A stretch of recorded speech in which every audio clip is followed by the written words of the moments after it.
Assalamualaikum warahmatullahi wabarakatuh. Shalom, salam sejahtera bagi kita semua. Baiklah, di sini kami akan berdiskusi tentang berita yang lagi viral saat ini, yaitu tentang pembunuhan orang Aceh yang bernama Imam Mashikur yang dibunuh oleh oknum TNI. Sebelumnya, perkenalkan nama saya Septiana Silaban dengan NPM C1C022124. Dan saya Clarissa Nenda Gebrieli dengan NPM C1C022163. Saya Yusa Putri dengan NPM C1C022061. Saya Terandari dengan NPM C1C022020. Baiklah, di sini saya dan rekan saya sebagai tim pro dari kasus pembunuhan orang Aceh yang bernama Imam Mashikur yang dibunuh oleh oknum TNI. Dan rekan saya sebagai tim kontra dari kasus ini. Baiklah, di sini dijelaskan bahwa Imam Mashikur ini diduga dibunuh oleh oknum TNI karena imam ini menjual obat-obatan ilegal. Yang mana kita tahu bahwa obat-obatan ilegal itu kan tidak bisa diperjualbelikan secara bebas begitu saja. Maaf saya bantah, tapi kan itu baru dugaannya aja. Belum ada bukti yang pasti jika si korban itu menjual obat-obatan terlarang. Nah, bagaimana kalau kasus ini si korban itu benar-benar menjual obat-obat terlarang? Padahal obat-obat terlarang dalam Undang-Undang Nomor 36 Tahun 2009 pada pasal 197 dikatakan setiap orang yang dengan sengaja memproduksi atau mengedar sediaan farmasi atau obat-obatan sebagai alat kesehatan yang tidak memiliki izin edar sebagaimana dimaksud dalam pasal 106 ayat 1 dipidana dengan penjara paling lama 15 tahun dan denda paling lama 1.500.000.000 rupiah. Nah, padahal di sini aparat TNI itu hanya meminta 50 juta saja. Padahal dalam undang-undang ini dikatakan membayar 1.500.000.000 rupiah. Padahal tindakan yang dilakukan benar-benar salah sesuai dengan aturan yang ada pada undang-undang. Maaf saya bantah lagi, akan tetapi tindakan dari TNI itu tadi menurut kami berdua itu salah karena dia melakukan penganiayaan, mereka menyekap si korban dan memeras si korban dengan uang 50 juta. Kan itu belum ada bukti yang pasti itu kan. Tapi mengapa dia langsung mengadili si korban itu langsung? Karena dengan mengambil tindakan seperti itu, TNI itu sudah berani memberantas bahwa orang tersebut kan salah, dia akan menjual obat-obatan ilegal. Kalau kasus ini dibawa ke pengadilan atau penegak hukum, itu kasusnya bakalan lama. Dan juga fungsi dari aparat kepolisian ataupun TNI itu adalah untuk melakukan pemeliharaan keamanan dan ketertiban pada masyarakat. Sedangkan tindakan yang dilakukan oleh si korban itu mengedar obat-obatan yang benar-benar itu sudah terkatakan salah. Sehingga TNI ataupun aparat yang melakukan tindakan tersebut sudah dengan berani melakukan tindakannya sesuai dengan tugas dan tanggung jawabnya. Tetapi kan di sini si oknum TNI ini berpura-pura menjadi polisi. Nah, di mana dalam pasal 378 KUHP menyatakan bahwa barang siapa dengan maksud untuk menguntungkan diri sendiri atau orang lain secara melawan hukum dengan memakai nama palsu atau martabat palsu dengan tipu muslihat, menggerakkan orang lain untuk menyerahkan barang sesuatu kepadanya yang berupa uang 50 juta tadi, dengan mengancam karena penipuan itu. Tetapi oknum TNI di sini berpura-pura menjadi polisi, di mana pada pasal 378 KUHP lama menyatakan bahwa barang siapa dengan maksud untuk menguntungkan diri sendiri atau orang lain secara melawan hukum dengan memakai nama palsu atau martabat palsu dengan tipu muslihat ataupun rangkaian kebohongan, menggerakkan orang lain untuk menyerahkan barang sesuatu kepadanya atau supaya memberi hutang maupun menghapuskan hutang, diancam karena penipuan dengan pidana penjara paling lama 4 tahun. Nah, di situ kan TNI ini berpura-pura menjadi polisi yang dimana bermaksud untuk menggertak si korban ini kan, tetapi dia itu sudah salah karena telah berpura-pura menjadi polisi tadi. Nah, sesuai kasus itu hanyalah sebagai dugaan bahwa dia itu berpura-pura sebagai aparat kepolisian.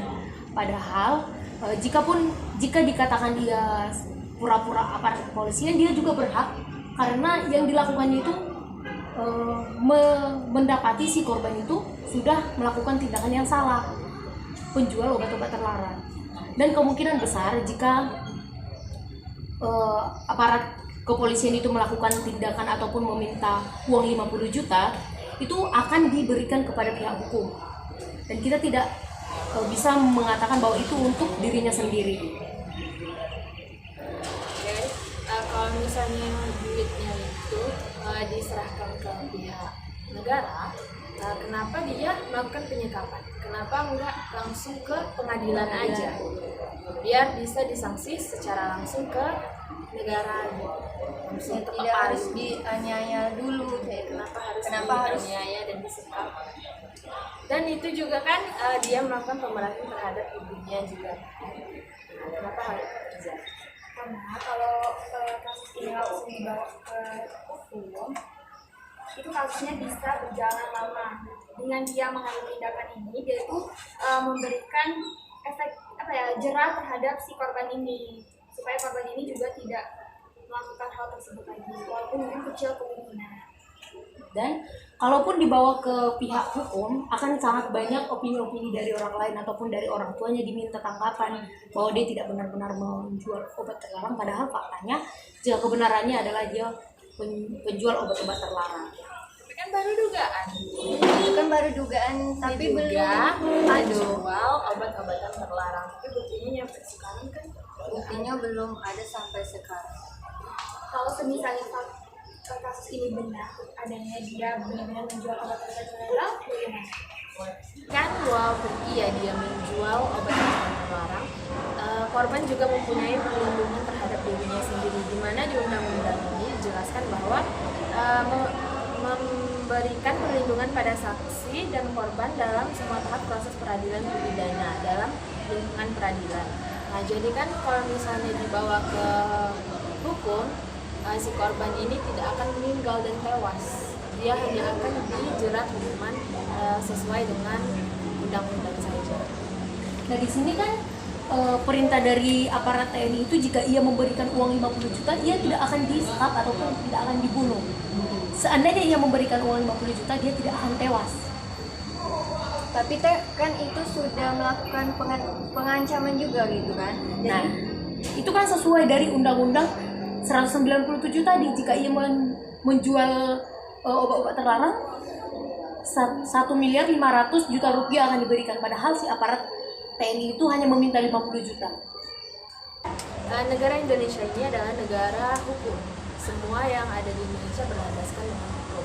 Yang dimana 3 oknum TNI ini tadi melanggar hak asasi manusia sesuai dengan pasal 28A, yaitu hak untuk hidup dan bertahan hidup.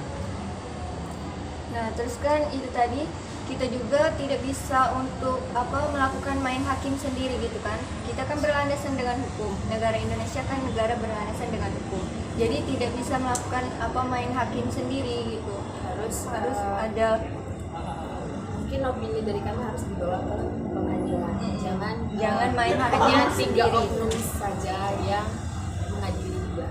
Nah, di sini kan aparat TNI pasti sudah mengetahui bagaimana undang-undangnya. Jadi, mungkin aparat TNI ini menjalankan sesuai dengan yang ada pada undang-undang. Mereka sudah mengetahui undang-undang. Jadi, mereka meminta uang 50 juta ataupun memberikan garansi supaya tidak terlalu banyak karena mereka mungkin mengetahui bagaimana kondisi orang tuanya. Namun di sini aparat TNI hanya meminta 50 juta namun orang tuanya tidak dapat memberikan.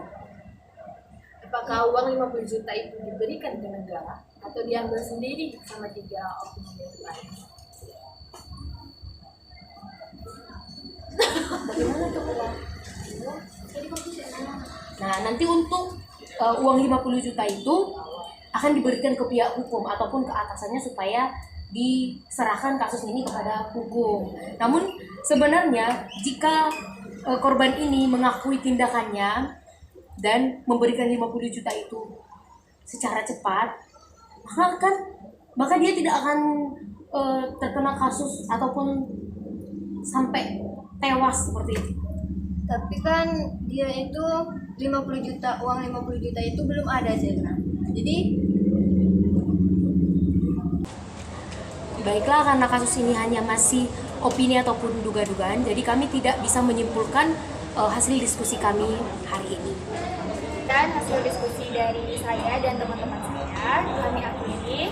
Wassalamualaikum warahmatullahi wabarakatuh.